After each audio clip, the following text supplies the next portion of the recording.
안녕하십니까. 5월 9일 수요일, 오늘은 베트남 사업에 대한 말씀을 해드리겠습니다. 베트남이 요즘 많은 한국분들이 이제 들어가고 있다고 해서 베트남이 좋다고 선전을 합니다. 그것도 이제 한국 사람들 입으로 하는 거죠. 베트남 사람들이 하는 게 아니라 한국 사람 입으로 베트남이 좋으니까 와라, 그런 내용이죠. 그리고 베트남에 지금 커피숍을 차렸는데 잘 된다, 또 무슨 식당을 차렸는데 잘 된다, 공단을 조성했다, 이런 얘기들을 이제 늘어놓습니다. 그런데 커피숍을 차렸는데 잘 돼서 돈을 많이 벌었다, 식당을 해서 돈을 많이 벌었다, 이런 내용은 없습니다. 그리고 베트남에서 무슨 크게 지금 부를 축적한 기업이 한국 기업이 있는가, 없습니다. 그런 내용에 대해서는 절대로 얘기를 안 하고 무조건 잘 된다, 와라, 이런 내용이 줍니다. 우선 제가 얼마 전에 호치민에 있는 이발소 이야기를 해드린 적이 있었습니다. 유튜브를 보니까 베트남의 황제 이발소 어쩌고 해서 아주 많은 내용이 있는데, 외국 사람이 하는 그런 이발소 100% 택배죠. 그런데 그 안에 있는 여종업원들이 돈대로 받아먹고 돈이 찰 만큼 되면 매일 보고합니다. 경찰한테 일일 보고로. 경찰은 이발소 오늘 얼마가 들어왔다는 거 다 압니다. 그리고 몇 명이 성매매를 했다는 거 다 압니다. 돈이 쌓일 정도가 되면 이제 당연히 단속 들어갑니다. 그래가지고 다 뺐습니다. 완전히 100% 뺐으면 가지요. 한국 사람이 딱 70% 정도만 뺐습니다. 말이 70%지. 벌어놓은 돈, 예를 들면 1000만원을 벌어놨는데 700만원 뺏어가고 300만원만 남겨놓으면은 얼마나 성질나겠습니까? 가지 말라고 300만원도 남겨놓는 겁니다. 요런 식으로 사람을 잡습니다. 베트남에서 식당 하시는 분들 식당 잘 됩니다. 근데 잘 되게 되면은 여러 가지 방법으로 이제 괴롭힙니다. 그래서 결국은 큰 돈을 버신 분들은 없습니다. 제가 알기로는.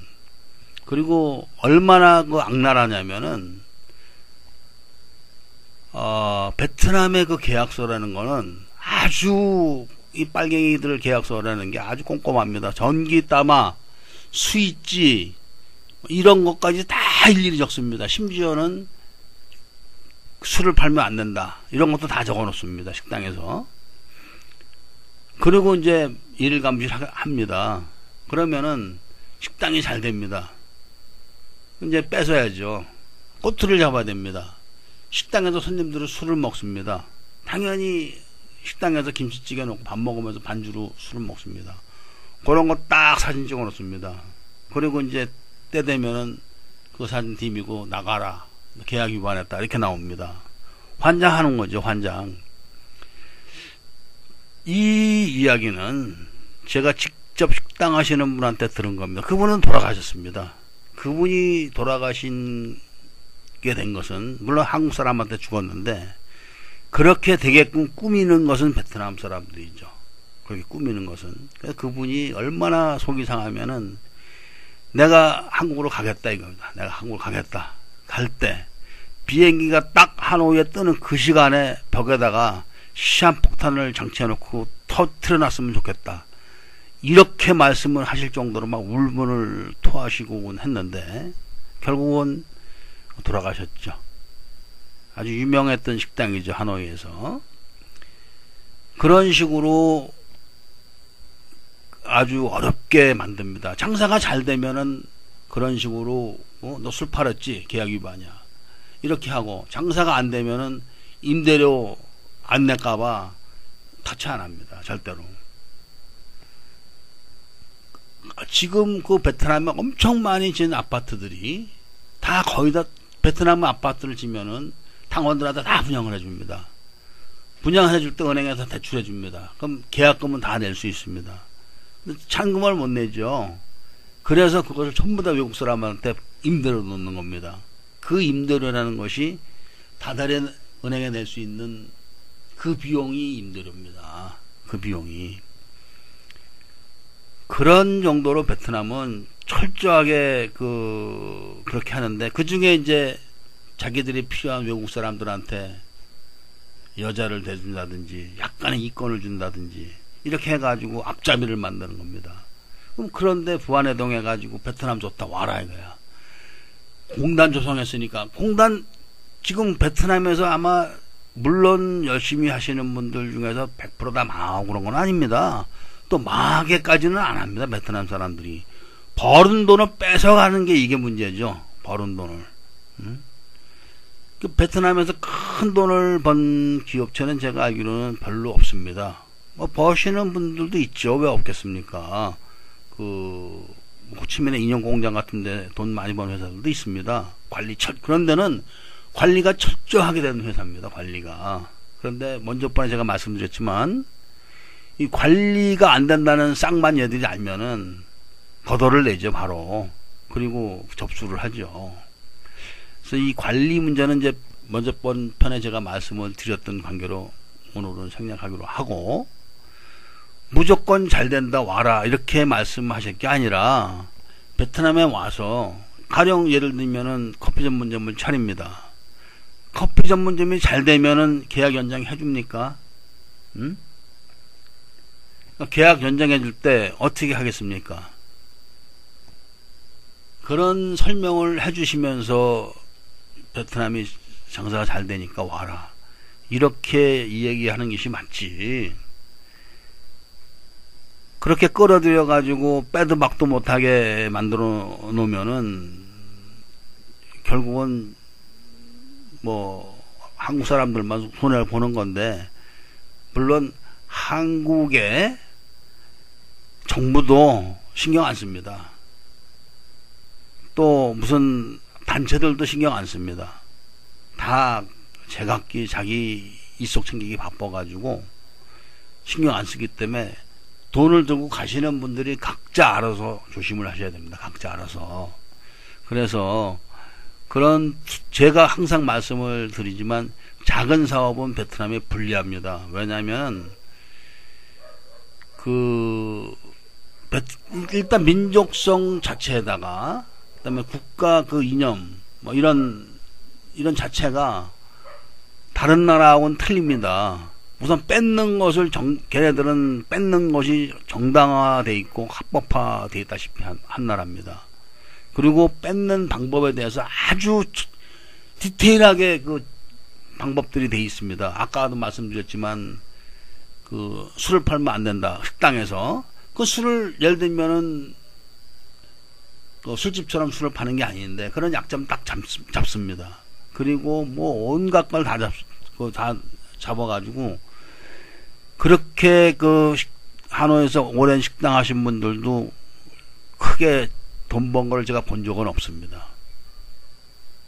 잘 된다. 그러면 이제 계약을 또 안 해줘가지고 다른 데로 가게 만들고, 그리고 이제 뭐 하여튼 여러 가지로 그렇게 합니다. 그 사람들이. 그래서 그런 점에 대한 대책 이런 것이 전혀 언급이 되어 있지 않기 때문에 제가 봤을 때는 무조건 베트남으로 끌어들이는 것은 좋지 않습니다. 그리고 당연하게 작은 사업은 불리합니다. 베트남이. 제가 베트남에 대해서 100% 다 아는 것은 아닙니다.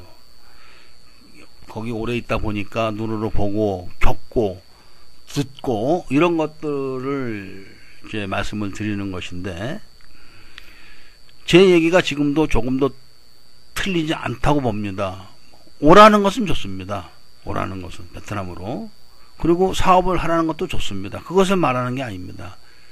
그건 다, 근데 어떻게 해야 된다. 그리고 돈을 벌려면 어떻게 해야 된다. 이런 내용이 없는 거죠. 채렸다. 돈 벌었다는 내용은 없습니다. 돈이 벌리면은 그 사람들은 반드시 뺏습니다. 제가 알기로는. 그래서 베트남 사업은 작은 사업도 아무리 작은 사업은 관리가 잘 된다 하더라도 약점이 무지하게 많습니다. 약점 자체가. 그렇기 때문에 제가 봤을 때는 작은 사업은 필리핀이 좋고 덩치 큰 사업은 베트남이 낫습니다. 왜 그러냐면은 필리핀은 또 큰 사업은 노조 때문에 못 해먹습니다. 노조. 뭐 인텔도 다 망하고 하고 구디언이 뭐 도요다니 뭐 다 망하고 합니다. 노조 때문에. 근데 베트남은 그런 면에서는 또 필리핀보다 월등합니다. 그리고 베트남에서 공장하시는 분들은 관리만 아주 철저하게 잘 하시면은 돈을 벌게 돼 있습니다. 베트남은. 그리고 이 필리핀은 그 육상 운송 이런 것들도 아주 좋지 않습니다. 컨테이너 운반하기도 아주 안 좋고, 베트남은 아예 컨테이너는 밤에만 다니게끔 딱 그 조치를 취해놔 가지고 컨테이너 운송으로 제가 속을 썩은 적은 없었습니다. 그래서 제가 오늘 그 베트남 사업 편에서 드리고 싶은 말씀은, 작은 사업은 절대로 베트남에서 하지 마라. 큰 사업은 베트남에서 해도 됩니다. 관리만 철저하게 하면은 돈을 법니다. 작은 사업은 아무리 관리를 잘해도 돈이 벌리는 싹이 나오면은 집주인이 다 챙깁니다. 100%. 그래서 제가 작은 사업을 해가지고 큰 돈을 번 걸 본 적이 없습니다. 가령 예를 들면 롯데리아 같은 데는 다르죠. 그런 데는 큰 투자를 해가지고 이렇게 체인점으로 나가는 그런 데고, 개인이 그런 장사를, 제가 호치민에 왔다 갔다 할 때 호치민에 이 정육점이 하나 있었습니다. 한국분이 하신 정육점이. 근데 이제 그런 후진국에는 스테이크가 쌉니다. 근데 이제 그분이 거기서 그 호주산 고기를 팔았죠. 장사가 잘 됐습니다. 교민들이 많이 갔죠. 잘 되니까 결국은 이제 계약이 안 돼가지고 없어진 걸로 제가 기억을 하는데, 그런 면을 설명을 해 주셔야 됩니다. 유치를 할 게 아니라. 그리고 공단을 조성하는 이런 문제들도 한국 사람들이 무슨 돈이 많다고 해가지고 거기다 땅을 미리 다 선돈을 내고 사겠습니까? 그런 면을 보시고 자신이 공장이라는 거는 가고 싶어서 가고 뭐 가기 싫다고 안 가고 그럴 수가 없습니다. 예를 들면 한국서 도저히 그 운영을 할 수가 없다 하면 가야죠. 그럼 가되 그 관리 인력을 철저하게 그 준비를 하셔가지고 승부를 걸어야 됩니다. 그래서 관리만 잘 되면은 돈을 법니다. 왜냐하면 노조가 막 집단으로 이렇게 막 파업을 한다거나 이렇게 해가지고 망하게 하진 못합니다. 베트남은 정부의 힘이 막강하죠. 베트남이라는 나라는 그 잔인함이 말도 못하기 때문에 아마 베트남에 계신 분들 중에서 베트남 사람들 발목 없는 사람들 자주 볼 겁니다. 발목. 말 안 듣고 그러면은 앉혀놓고 정글도로도 발목 잘라버립니다. 그냥. 지금은 모르겠는데 옛날에는 많았습니다. 그렇게 그 발목 없는 사람들이.